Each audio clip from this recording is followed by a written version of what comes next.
Yon. Good morning. Medyo kapal-kapal ang ulap. So today is Wednesday. Balik trabaho tayo after the long weekend dahil sa Holy Week. Anong year model dito, sir? 2020. Okay, we have here a 2023 Q variant, syempre. Nakita naman sa mags pa lang, oh. Pero may update na, guys, heads up ko lang kayo, may update na para sa 2023 o 2024 na Q variant, So LTD na look nun. Yung bumper niya, fog light, headlight same pa din. Para sa 24 o 2024 na Q, na which is ito ang paborito nating variant ng Fortuner sa segment niya. Kasi ito lang yung 4x2. Ay hindi, sorry. Meron na palang 4x2 na 2.8 ang displacement o yung 1GD na engine sa LTD. Correct nyo ako, guys, if I'm wrong, Pero definitely sa lahat ng Q variant o sa segment ng Q variant, lahat sila 4x2 na 2.8. Yes. Hindi siya 2.4. Okay, so konting walk around lang tayo dito sa 2023. So kung ako nagkakamali, itong kulay na to is pearl black. I'm not sure kung may additional dito sa variant na to, pag in-order natin. So far still stock. Wala namang nilagay pa si sir so far. Ayun na modification. Wait a minute, bakit hindi naka-glass to? Tanong natin mamaya kay sir,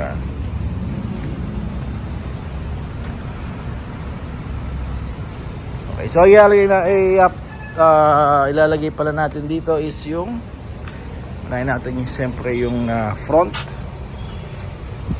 Mag-eliminate tayo ng chrome. Ito natin dito. Yan, oh.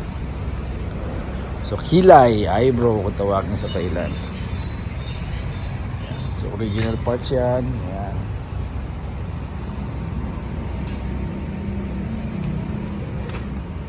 Then kakabit din tayo ng rear garnish. Guys, matik na, hindi ko na kayo na-invite sa ating YouTube tsaka sa Facebook page natin. Please, pa-follow lang tayo sa ating mga... May TikTok na rin tayo. Pero hindi tayo sumasayaw doon, May TikTok account tayo, nagpo-post tayo time to time. Para lang lumakad or tumakbo ang ating TikTok account. Yan. Kundi tayo nito. Just wondering bakit hindi naka glass emblem ang harap ni sir. Then papalit din tayo ng door handle. Yan, dami natin gagawin dito. Medyo madugo-dugo yung ating baklasan kasi puro sidings inside o interior ang gagawin natin dito. Okay, so balik ako, guys, Manyo ako, babaklas ako kay Ngales.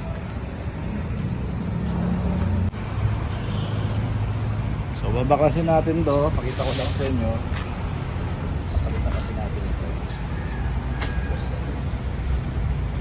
Basic lang, hinayin nyo sa baba, may clip lang yan sa ilalim. Then slide, hatak. Yun. Wala kang mababali dyan, Basta tama ang procedure ng pagbabaklas. Ang gamit natin do. Ganun lang din, kung unahin mo yung slide sa taas, since ito yung last na ginawa mo. Yun. Ayan,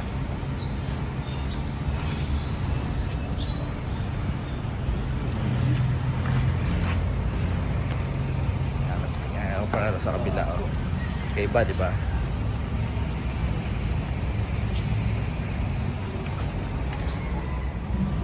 So next natin yung medyo lumipat lang tayo, kasi mainit sa kabila.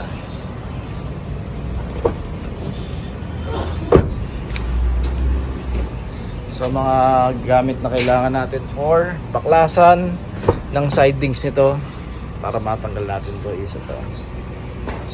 Yan, flat. Then may prior tool tayo rito na isa. Then yung flower. Then Phillips screw. Then ito yung dalawa natin. Then konting grasa.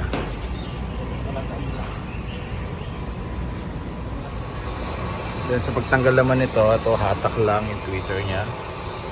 Then this one, hatak lang din. Yan, hatak. Then this one, hatak lang din. Yan. Then tanggalin nyo lang yung mga socket. Then ito kasi cover lang to rito. Squatting nyo lang to ng pry tool. Then yung tornilyo, isa, dalawa, tatlo. Yan. Yung tatlo lang na tornilyo. Then pag natanggal nyo na to, pwede nyo nang hatakin itong sidings. Pag ganon. Hatak na ganon, then angat. May pakita ko.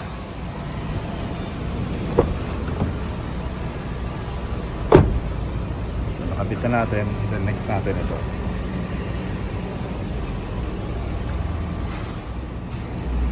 So nakabit na rin natin yung kabila. Tsaka to. So last window tayo or last door.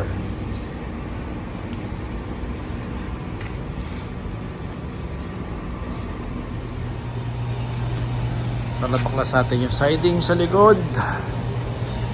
Medyo matrabaho lang to guys pero para sa variant na to hindi naman yan, tanggalan natin.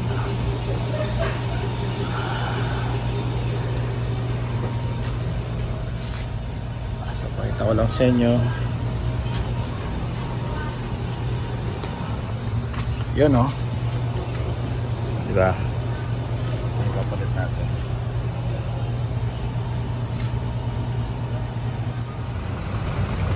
Oy! Final video tayo, sir, ma'am.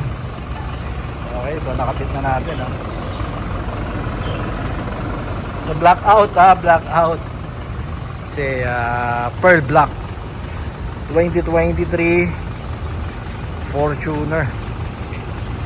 So pearl black ito yung mga special color ni Toyota. Bukod dun sa yung typical na pearl white, meron na sila ngayon pearl black. Alam ko additional na 15,000 din for this color. This is the special color of Fortuner. Not sure lang kung meron na rin sa Hilux nito. So excuse me, wala na po tayo ngayong yung mga chrome yan ang isa sa mga tinanggal ni sir since nauusok siya talaga ang mga glossy black. Update ko lang kayo yung mga GR na Fortuner na 2020 Hilux na 2024 glossy black ang door handle. Kahit na anong variant yan mapa emotional red, yung white, kung ano man ang kulay na light color ng Hilux GRS, glossy black, ganito na ginamit. Stock na yon. And also yung cover ng side mirror nila ganun din, glossy din. Okay, so talagang nowadays nauuso na talaga at isa-isa nang tinatanggal yung chrome accent. Okay, so dito nga buti kaya sir wala na yung ganito niya, di ba? Pero yung mga top of the line pa rin naka-chrome pa din to, pero sana soon tanggalin na ng Toyota yan para medyo less ang gastos naman natin. So, tanggal na rin rito, diba?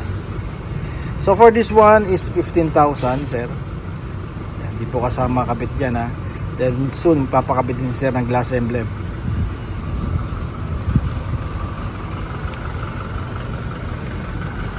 For this one 12,000 set, hindi rin kasama kabit.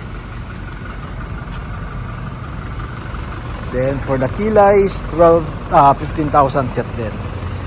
Wala na tayong stock sir nung rear garnish natin at yung front na eyebrow o kilay. Wala tayong stock na yan, pero soon magkakaroon ulit tayo. And watch out guys, siyempre antabay lang tayo dun sa ating page sa YouTube. And mag-upload naman tayo ng madalas sa page natin yung mga picture kung kailan dumarating yung mga stock natin o kailan tayo magkakaroon ng replenish.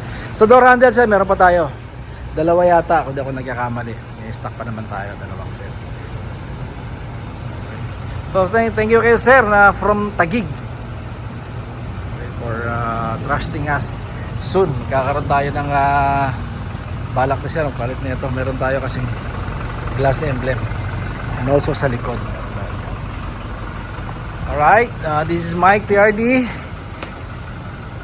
Don't settle for anything less. Siyempre, Toyota is the best. Keep safe everyone. Thank you for watching. Viber ha. WhatsApp, YouTube channel, Facebook page. Okay, don't forget. Bye bye.